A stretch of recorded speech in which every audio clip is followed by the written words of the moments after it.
Dendels di Indonesia. Saya Diandra Titania. Saya Nova Septiani Ramadhani Putri. Saya Naira Dayana Faisa. Saya Jaskia Citra Maharani. Saya Isa Lutfa Dewi. Selamat menyaksikan video kami.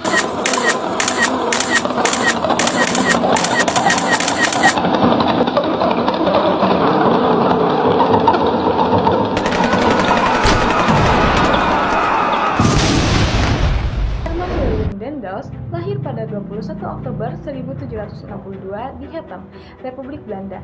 Ia wafat pada 2 Mei 1818 di Elmina, Pantai Emas Belanda yang sekarang Ghana. Sejak muda, ia sudah terlibat dalam dunia politik dan militer, khususnya pada masa patriotisme dan revolusi Prancis. Pada masa mudanya, Dendels ikut dalam pemberontakan di Belanda pada tahun 1780 hingga 1787. Namun, karena situasi politik yang tidak menguntungkan, ia melarikan diri ke Prancis. Di sana, ia menyaksikan langsung jalannya revolusi Prancis dan kemudian terlibat dalam pemerintahan Republik Batavia dengan pangkat Letnan Jenderal. Meski begitu, rasa kecewa terhadap tanggapan Belanda dalam menghadapi invasi Inggris dan Rusia di North Holland membuatnya mundur dari militer pada tahun 1800. Masuknya Dendels ke Indonesia. Karirnya kembali menanjak ketika Raja Louis dari Belanda memanggilnya pada tahun 1806.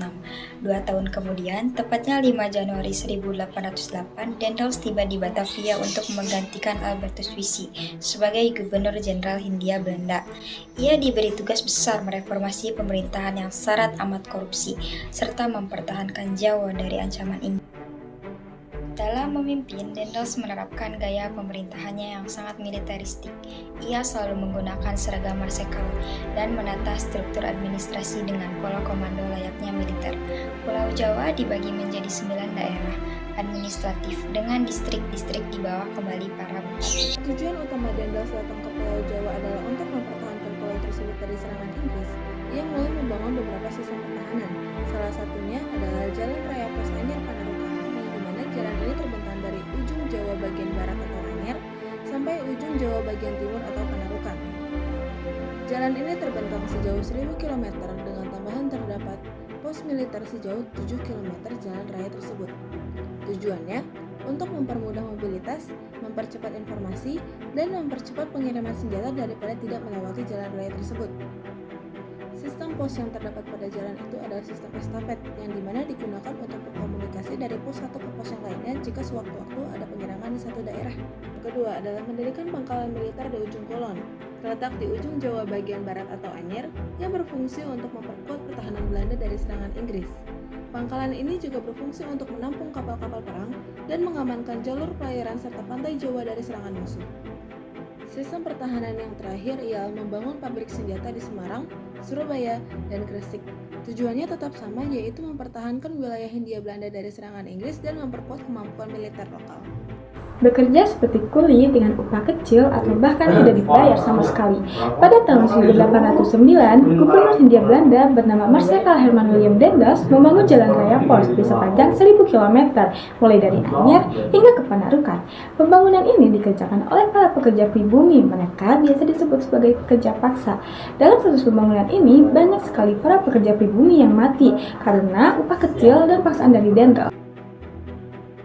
Pada zaman VOC, tanah di Indonesia hanya milik mereka saja, dikuasai oleh mereka, dan yang memiliki banyak tanah itu hanya keluarga kerajaan saja, tidak boleh ada pihak swasta lainnya. Pihak swasta yang dimaksud adalah perusahaan asing atau orang-orang asing, misalnya seperti Jepang, Amerika, dan lain-lain. Tapi, saat Dendels mengambil alih kekuasaan, ia mengesahkan peraturan tersebut sehingga banyak pihak swasta yang memiliki tanah di Indonesia. Dampaknya, bagi para pribumi, tanah mereka semakin terasingkan dan sedikit. Ladang yang awalnya dijadikan sebagai tempat mencari makan dan berburu, sekarang sudah tidak bisa digunakan lagi, karena tanahnya sudah menjadi pihak swasta dan sudah ditanami dengan perkebunan. Bidang pemerintahan. 1. Pembatasan kekuasaan raja-raja. Sebelum Dendels memimpin, raja-raja lokallah yang memimpin kekuasaan daerah. Mereka bisa bebas menentukan pajak dan aturan.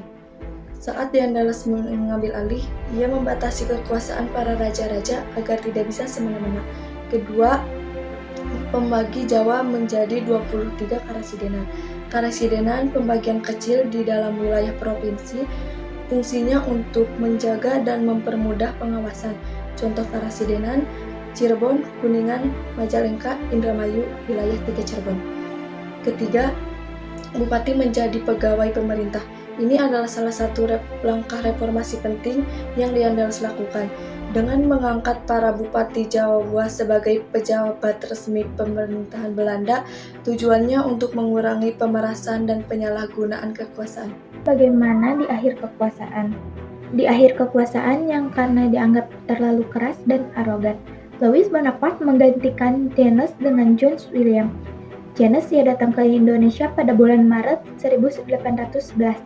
Tapi sayangnya di tanggal 4 Agustus 1811, Inggris menyerang Jawa dan menguasai Bactrelia, yang membuat James menyerah.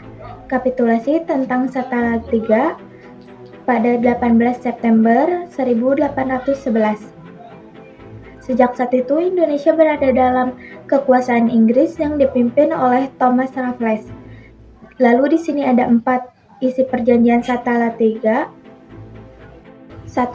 Seluruh Pulau Jawa dan semua pangkalan yang dimiliki oleh Belanda yang kecil di daerah Madura, Sunda, Palembang, dan Makassar harus diserahkan kepada pemerintah Inggris.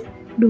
Semua tentara atau tentara lainnya harus menjadi tawanan pemerintahan Inggris. 3. Pemerintah Inggris juga dapat bekerja untuk pejabat Belanda yang ingin bekerja. 4. Utang Belanda tidak bisa ditanggung oleh Inggris.